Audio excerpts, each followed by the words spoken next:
प्रकार से लोकसभा के चुनाव की सरगर्मियां पूरी जोर शोर पर है और एक परिवर्तन की मांग आज पूरा प्रदेश नहीं देश चाह रहा। उसी सिलसिले में आज सफीदों में जहाँ हमारे बीच में प्रमुख समाज सेवी सुरेश गुप्ता जी जननायक जनता पार्टी के अंदर अपने तमाम साथियों के साथ शामिल हुए, ये अपने आप में जननायक जनता पार्टी को तो एक ताकत देगा मगर एक ऐसा परिवर्तन लेकर आएगा जो परिवर्तन इस प्रदेश के अंदर आने वाले भविष्य की, चाहे वो रोजगार की हो, महिलाओं की सुरक्षा, व्यापारी की सुरक्षा की हो, चाहे किसान की समृद्धि की हो, उन सब की तस्वीर को बदलने का काम करेगा। बड़े बड़े दिग्गज जो राजनीतिक हैं, धुरंधर हैं, बड़ी बड़ी पार्टियां छोड़ के जज्बा में आ रहे हैं, एक आपका जज्बा देख के जज्बा पार्टी के अंदर आ रहे हैं, क्या कहना चाहेंगे? देखिए, प्यार है लोगों और लोगों का विश्वास है कि अगर प्रदेश के अंदर कोई परिवर्तन कर सकता है तो परिवर्तन का नाम जननायक जनता पार्टी है। कैंडिडेट कब डिक्लेयर करें? 16 तारीख को मॉडल कोड ऑफ कंडक्ट छठे चरण का लगेगा, उससे पहले हमारे कैंडिडेट मैदान में।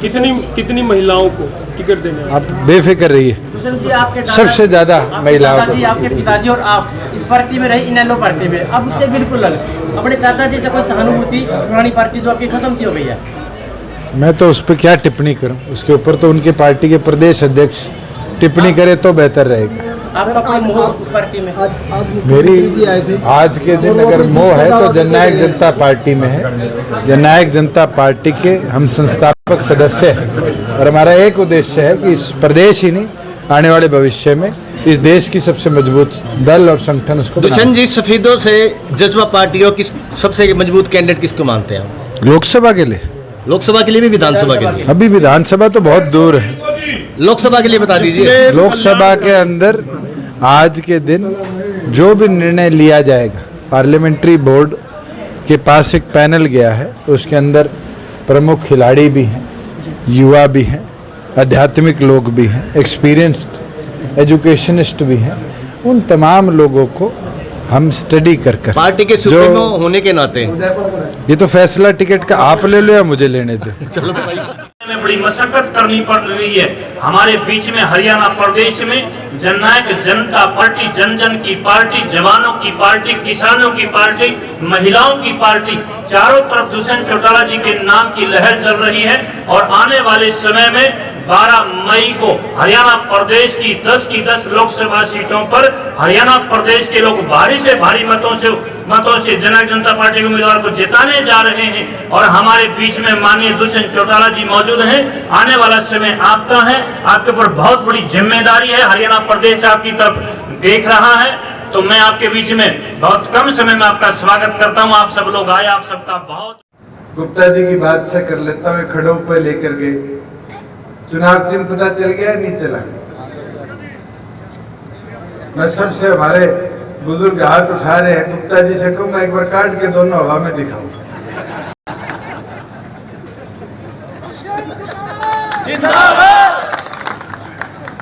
अब इस तरीके से प्रचार करना कि आज ताली पीट के छोड़ दो। अगले 30 दिन चप्पल का प्रचार आप लोगों ने करना है। और ये तो ऐसा है, मैं तो कह सकता हूँ खुश होके, चाहे सेठ जी हमारे व्यापारी हो, चाहे कोई सरकारी अधिकारी, चाहे महिला हो चाहे पुरुष हो, चाहे 2 साल का बच्चा हो या 100 साल का बुजुर्ग हो, खेत में काम करने वाला किसान हो या मंडी में काम करने वाला मजदूर, और चाहे हमारे पत्रकार साथी हो, मेरे ख्याल से चप्पल बिना तो किसी का रास्ता नहीं तय होगा।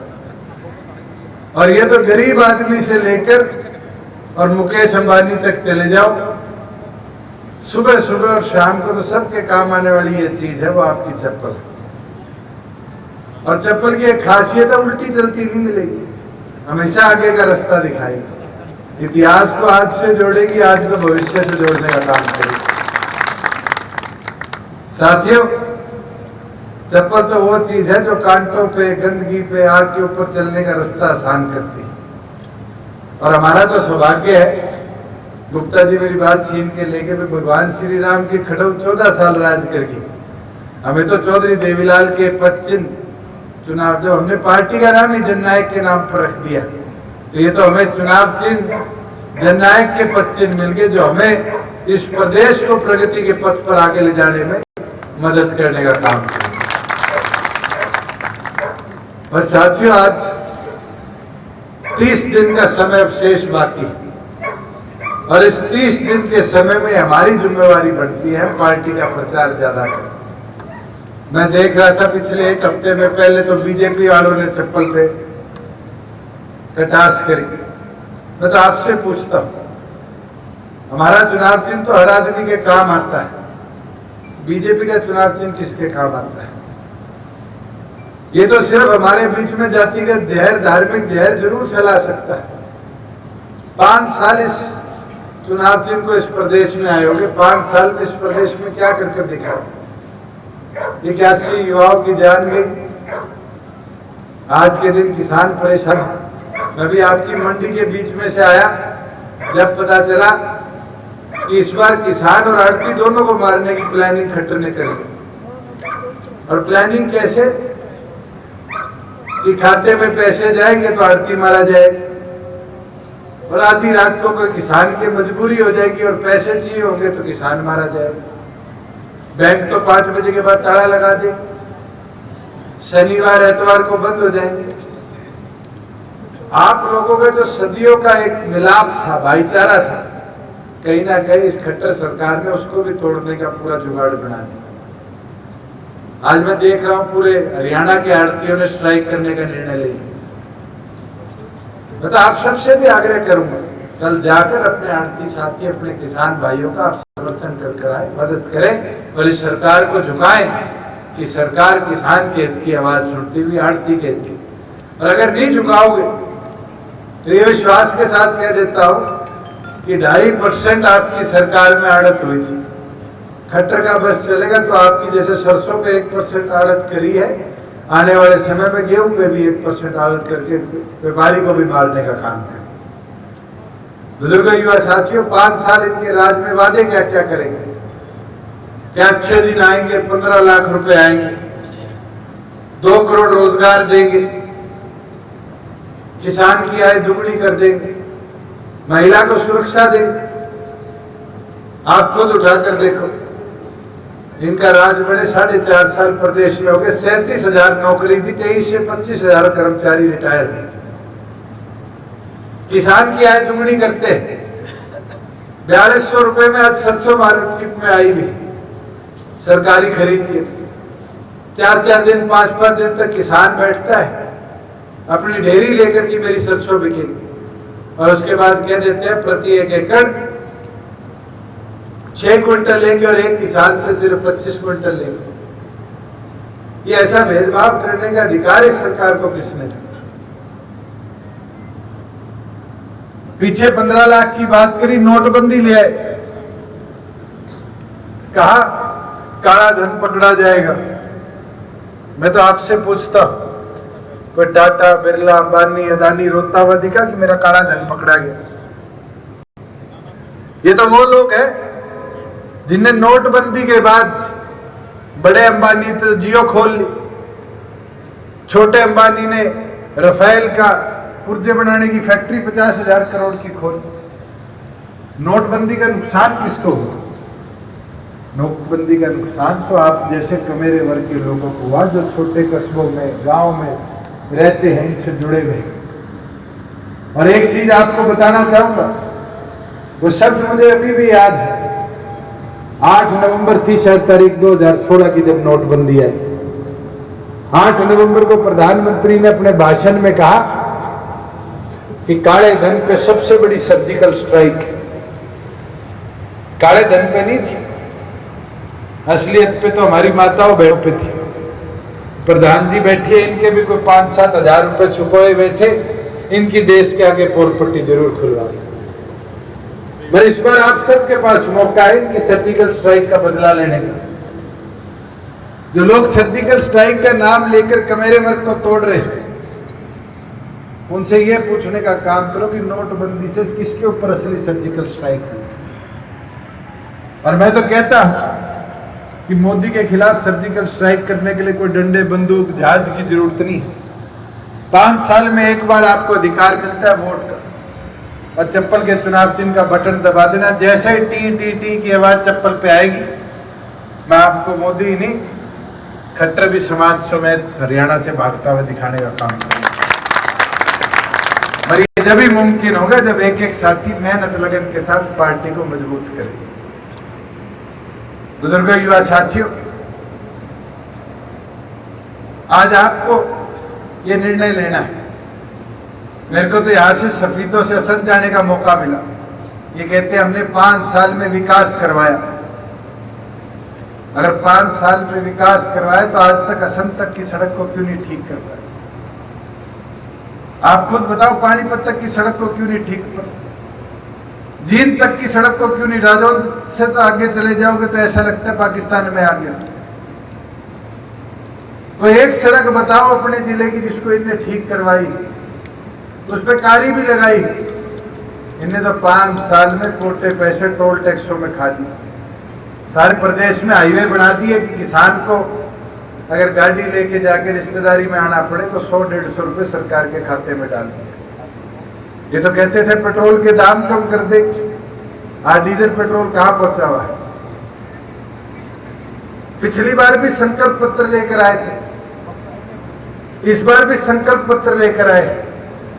पिछली बार के संकल्प पत्र में यह चीज लिखी थी, गरीब को घर देंगे।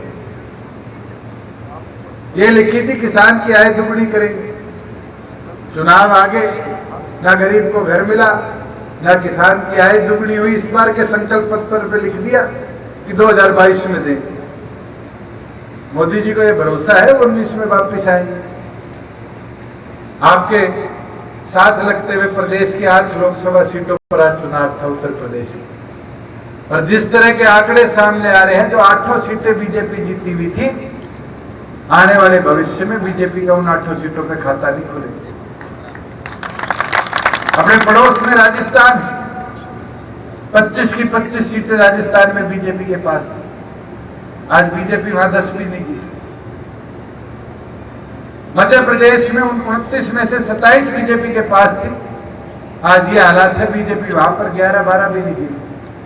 पंजाब के अंदर 2 बीजेपी के सांसद थे, वो दोनों पूरी तरह हार रहे। और हरियाणा के अंदर क्या हालात है? 7 जिताकर भेजे थे, 2 की तो टिकट बदल दी। 5 की ये हालात है, लोग उनको गांव में नहीं घुसने देते। मगर बुजुर्गों, युवा साथियों, परिवर्तन लाने के लिए हमें और मेहनत करनी पड़ेगी। हमें घर घर जाकर एक एक व्यक्ति से संपर्क साधना पड़ेगा। जैसे नरमे की चुगाई करते हैं और कच्चे टींडे रह जाते हैं, तो उसको भी नहीं किसान छोड़ता, उसको भी तोड़ के अपने छत पे लाके सुखा देता है कि आज नहीं तो 10 दिन में फुटारा आ जाएगा, तो टींडे भी नरमा। ताऊ देवीलाल मरे, ताऊ देवीलाल मरे, डॉक्टर राज चौटाला जिंदाबाद, डॉक्टर राज चौटाला जिंदाबाद, भाई दुष्यंत चौटाला जिंदाबाद, भाई दुष्यंत चौटाला जिंदाबाद, ताऊ देवीलाल मरे, ताऊ देवीलाल मरे, डॉक्टर राज चौटाला जिंदाबाद, जिंदाबाद।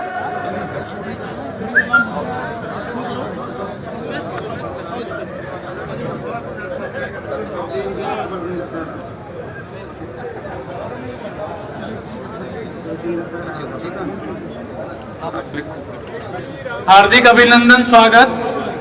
अब मैं रामवीर ठाकुर जी को आमंत्रित करता हूं कि वे कृपया कार्यक्रम को आगे बढ़ाएं।